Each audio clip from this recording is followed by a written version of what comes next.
Fala, juventude! Hoje voltamos de novo, mais uma vez, aqui com a nossa maratona sobre o fim dos tempos. Amém? Para que você possa entender mais esses sinais que estão acontecendo na terra, nos céus, para que você possa entender a volta de Jesus. E hoje nós vamos dar continuidade à nossa parte 4, para que você entenda tudo aquilo que o Senhor vai dizendo sobre o que vai acontecer, sobre a sua vinda e sobre a consumação do século. Amém? Então corre aí, pega a tua Bíblia, vamos dar continuidade. E hoje nós vamos falar sobre a parábola do bom servo e do mau servo. E eu te pergunto, quem você tem sido? Um bom servo ou um mau servo? Vamos entender esse negócio aqui. Mateus 24, do 45 em diante. A palavra de Deus vai dizer assim, ó: quem é, pois, o servo fiel e prudente, a quem o Senhor confiou os seus conservos para dar-lhe o sustento ao seu tempo? Bem-aventurado é aquele servo a quem o seu Senhor, quando vier, achar fazendo assim. E em verdade vos digo que confiará todos os seus bens.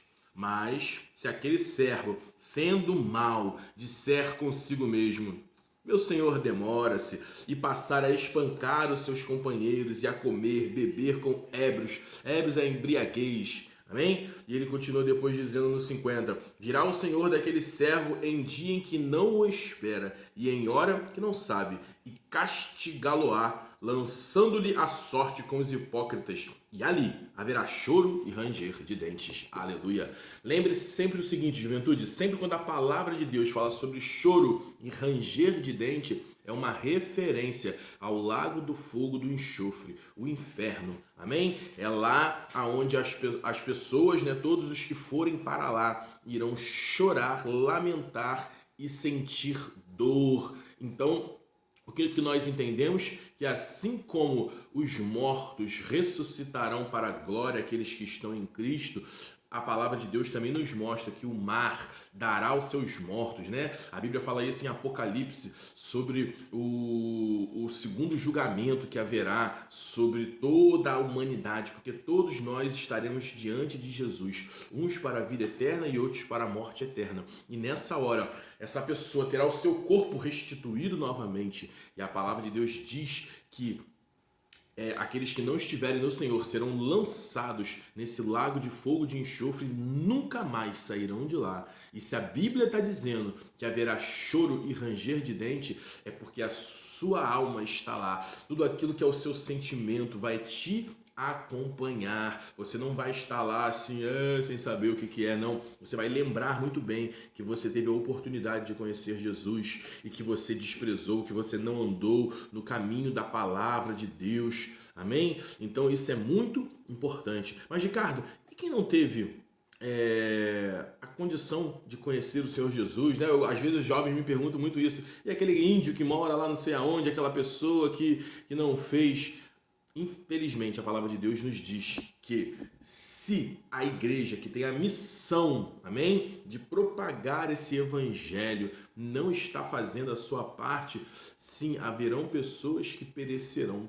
Amém? Haverão pessoas que estarão lá porque não tiveram a oportunidade de conhecer Jesus. E isso tem que ter um peso no meu e no seu coração, para que nós possamos proclamar esse evangelho. Ah, mas o meu tio é grosso, a minha tia é grossa, você não conhece o meu vizinho. Ei, meu amigo, fale com amor, fale com carinho, amém? Você não precisa chegar falando para ele: você vai para o inferno se você não aceitar Jesus, amém? Apesar de ser verdade, mas procure uma forma do Espírito te mover para que você venha falar a essa pessoa essas verdades. Por quê? Porque mesmo aqueles que não conheceram Jesus, eles também serão sentenciados para lá. Por quê? Porque a salvação, amém? A salvação, ela acontece na minha e na sua vida quando nós declaramos que Jesus é Senhor e Salvador e cremos no nosso coração que Ele morreu e ressuscitou. Por quê? Porque esse é o que a palavra de Deus diz, essa é a obra de Cristo Jesus na minha e na sua vida. O homem, quando desobedeceu e o pecado original entrou na terra, ela trouxe essa condição de morte.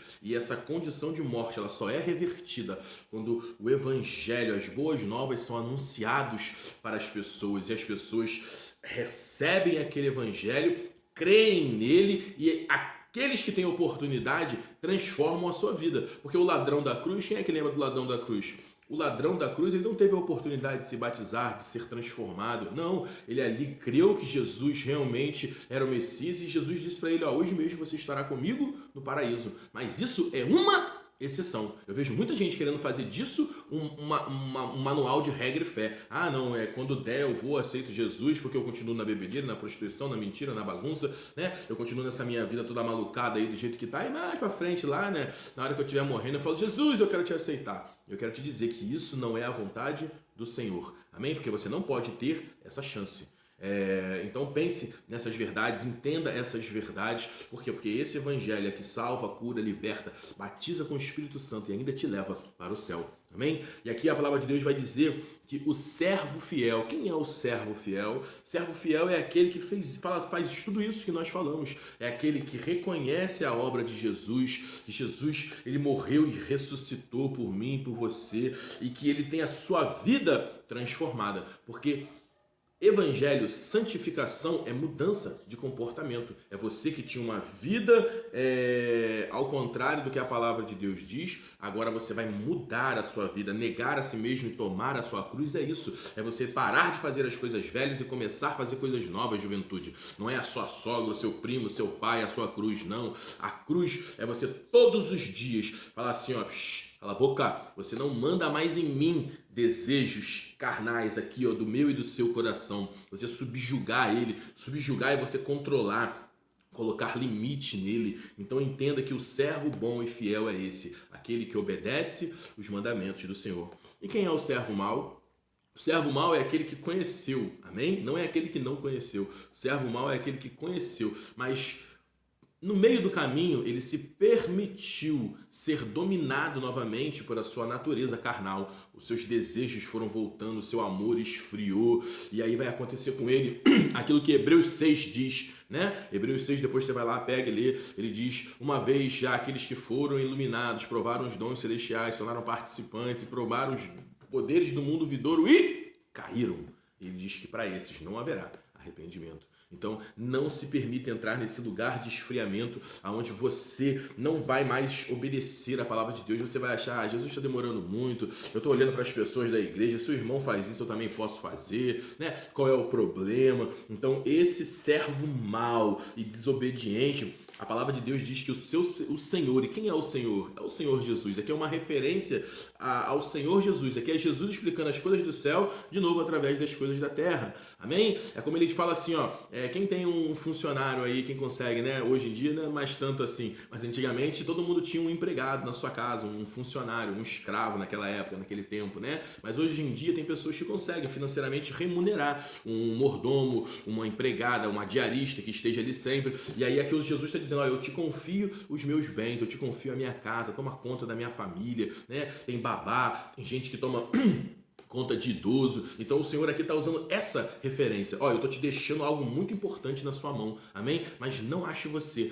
que quando eu voltar, se eu te pegar fazendo essas coisas erradas, que não vai ter consequência. Por quê? Porque Deus é um Deus onisciente, onipresente e onipotente. Ele sabe todas as coisas, meu amigo. Ele está em todo lugar e tem todo o poder. Então creia que se Jesus está deixando várias instruções para que eu e você não fiquemos desapercebidos, porque nós falamos isso sobre ontem. Tem muita gente falando, se eu não subir na primeira, eu subo na segunda, né?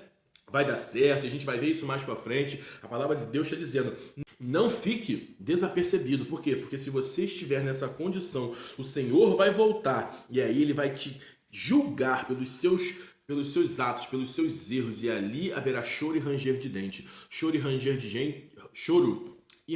dente significa o quê? Jesus ele vai voltar e quando ele te perguntar, ei, cadê aquilo que eu confiei a você? Você trabalhou, você foi fiel a mim? Não foi? Então apartai-vos de mim. Você foi fiel a mim? Servo bom e fiel. Entra para o descanso que eu tenho preparado para você. Então, juventude, que essas verdades estejam diante dos seus olhos. Não se permita se mover pelas circunstâncias ou pelo que a multidão. Quem é a multidão? A multidão são aquelas pessoas que estão em volta de você, seus amigos, parentes, vizinhos, colegas, irmãos, até mesmo de dentro de casa. Fale para você, desiste disso aí, cara. Teu marido te deixou, sua mulher te deixou. Aproveita que você é novo, vai beijar na boca, vai fazer isso, vai fazer aquilo, vamos tomar uma, vamos dar uma saidinha, vamos zoar, que ainda vai dar tempo. Ei, creia, a palavra de Deus Deus não diz quando o Senhor Jesus vai voltar. E se ele voltar e você estiver nessa condição, você vai subir? Então, pense nessas coisas. Amém? E que essas verdades estejam sempre diante dos seus olhos, porque amanhã nós vamos dar continuidade falando sobre a parábola das 10 virgens, porque o Senhor Jesus aqui está explicando todo esse processo. Então, se eu fosse você, eu não perdia. Amém? Pai, em nome de Jesus, eu abençoe esse jovem, essa jovem que tem se dedicado, Senhor, a aprender mais aquilo que o Senhor tem para colocar no coração dessa juventude, porque eu creio, Senhor, que vai chegar o tempo em que grandes jovens se levantarão e varrerão essa terra com o seu evangelho, em nome de Jesus.